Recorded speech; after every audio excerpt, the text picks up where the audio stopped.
As a Indian हम ये proudly कह सकते हैं कि इंडिया वर्ल्ड का लार्जेस्ट डेमोक्रेटिक कंट्री है, जहाँ चाहे लोकसभा इलेक्शन हो या विधानसभा इलेक्शन पूरी तरीके से होता है वो डेमोक्रेटिकली, जहाँ हर एक इंडियन को बराबर का पॉलिटिकल राइट मिलता है, चाहे वो गरीब हो, चाहे वो अमीर हो, चाहे वो कोई भी रिलीजन से बिलोंग करता हो, चाहे वो कोई भी कम्युनिटी से बिलोंग करता हो। तो एक सवाल उठता है, इंडिया एक ऐसा कंट्री है जहाँ 40% से भी ज्यादा पॉपुलेशन अनएडुकेटेड है, बट फिर भी इंडिया इतनी अच्छी तरीके से डेमोक्रेसी को कैसे चला पा रहा है? तो इसमें सबसे बड़ा रोल है इंडिपेंडेंट इलेक्शन कमीशन का, दूसरा हम इंडियंस जो कि पार्टिसिपेट करते हैं इलेक्शन में उनका, और तीसरा ऑपोजिशन पार्टी का जो हमेशा जो भी रिजल्ट आता है उसे ऑनेस्टली एक्सेप्ट करते हैं। तो चलिए डिटेल में देखते हैं। शुरुआत करते हैं इंडिपेंडेंट इलेक्शन कमीशन से। इंडिया में जितने भी इलेक्शंस होता है उन सबको कराता है इलेक्शन कमीशन, और इंडिया के अंदर में सुप्रीम कोर्ट के बाद अगर कोई सबसे पावरफुल गवर्नमेंट इंस्टीट्यूट है तो वो है इलेक्शन कमीशन।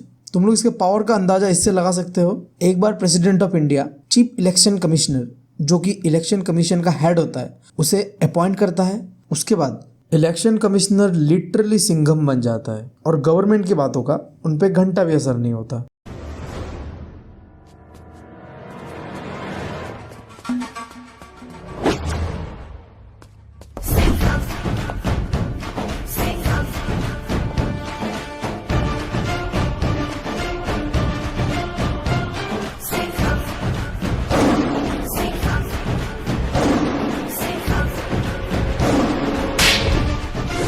तो चलो भाइयों देख लेते हैं क्या सच में इलेक्शन कमीशन के पास सिंघम जैसा कोई पावर है कि नहीं। तो देखो, इंडिया के अंदर में कहीं भी इलेक्शन करवाना नहीं करवाना ये डिसीजन इलेक्शन कमीशन के हाथ में है, और फिर कोड ऑफ कंडक्ट जो कि एक बेसिक लॉ है उसे इम्प्लीमेंट करना हो या फिर कोई पॉलिटिकल लीडर को पनिशमेंट देना हो वो भी किसके हाथ में है? इलेक्शन कमीशन के हाथ में है। और फिर इलेक्शन के बीच इलेक्शन कमीशन गवर्नमेंट को कुछ गाइडलाइन जारी कर सकते हैं कि देखो गवर्नमेंट भाई कुछ ऐसा है, इन नियमों का पालन क्या करो, वरना यार लोग कहेंगे इलेक्शन फ्री और फेयर नहीं हुआ। और जब इलेक्शन हो रहा होगा तो जितने भी लोग काम कर रहे हो वो गवर्नमेंट कंट्रोल पे नहीं होता है, उसे पूरी तरीके से कंट्रोल किया जाता है इलेक्शन कमीशन के द्वारा। और सबसे इम्पोर्टेंट और आखिरी पॉइंट, अगर इलेक्शन कमीशन को लगता है कि कहीं इलेक्शन सही तरीके से नहीं हुआ तो इलेक्शन कमीशन के पास ये पूरा राइट है कि वह वापस से इलेक्शन करवाए।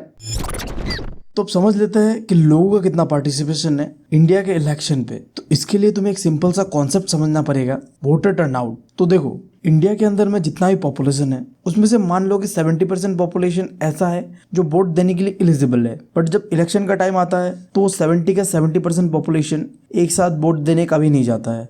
स्पेशली जो rich section of the society होता है इंडिया के अंदर में, वो वोटिंग में इतना पार्टिसिपेशन नहीं देते अपना, क्योंकि उन्हें सरकार से कोई एक्सपेक्टेशन होता नहीं ज़्यादा। इंडिया में जो majority of the people vote देने जाते हैं वो होता है गरीब लोग। वो इस उम्मीद से जाते हैं कि सरकार हमारे लिए कुछ अच्छा पॉलिसी लाएगा जिससे कि हमारा कंडीशन बेटर हो, और यही सारे सोच के साथ वो वोट देने जाते हैं। बट रियलिटी ये है कि सरकार वोट तो ले लेता है बट इलेक्शन के बाद गरीबों को याद भी नहीं करता। और उसके बाद आखिरी topic, acceptance of election outcome.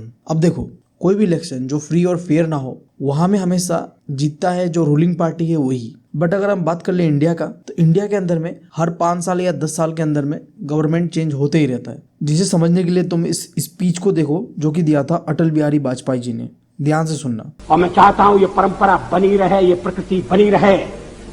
सत्ता का खेल तो चलेगा, सरकारें आएंगी जाएंगी, पार्टियां बनेगी बिगड़ेंगी, मगर ये देश रहना चाहिए, इस देश का लोकतंत्र अमर रहना चाहिए।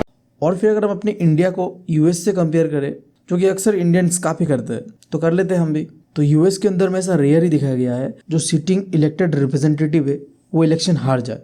बट इंडिया में जो एमपी और एमएलए का इलेक्शन होता है वह हम अक्सर देखते हैं कि हर 5 साल में एक नया एमपी या एमएलए चुन के आता है, क्योंकि यार आपको पता है इंडियंस का चॉइस बहुत यूनिक होता है। उसके बाद एनसीईआरटी में ये चीज़ लिखा हुआ है जिससे मैं बिल्कुल एग्री नहीं करता, जो कैंडिडेट्स है जिनका क्रिमिनल बैकग्राउंड रहा हो या फिर इलेक्शन में वो पैसा का पावर का इस्तेमाल करता हो वो इलेक्शन हार जाता है। बट रियलिटी ये है कि यही लोग असल में इलेक्शन लड़ता भी है और जीतता भी है। इस समय इंडिया में चाहे वो कोई भी पॉलिटिकल पार्टी हो, 40 से 50% एमएलए एमपीज का क्रिमिनल रिकॉर्ड है। तो मैं इस बात से बिल्कुल एग्री नहीं करता, यहाँ दिया है तो लिख लेना।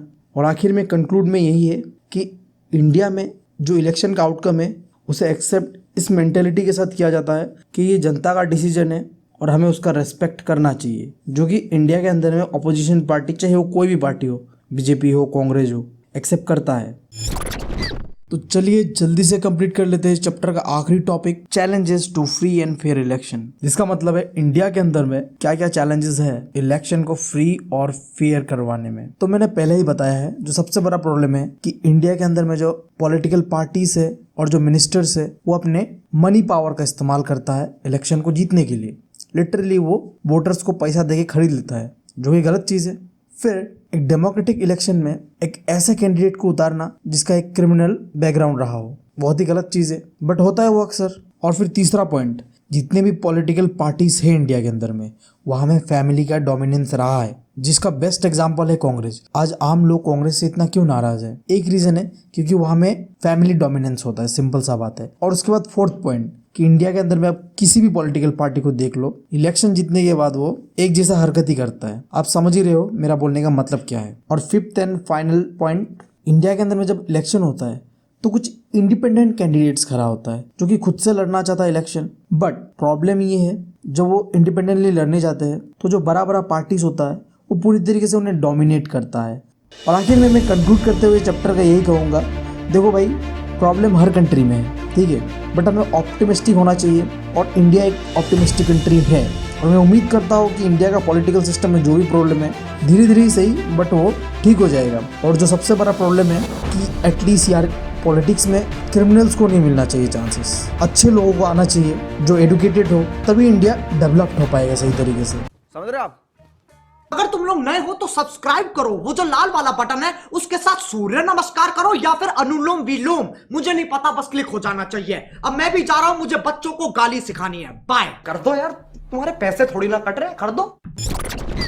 दुनिया का झोल समझते लौड़े लग गए, लोगों के चुतियापों से लौड़े लग गए।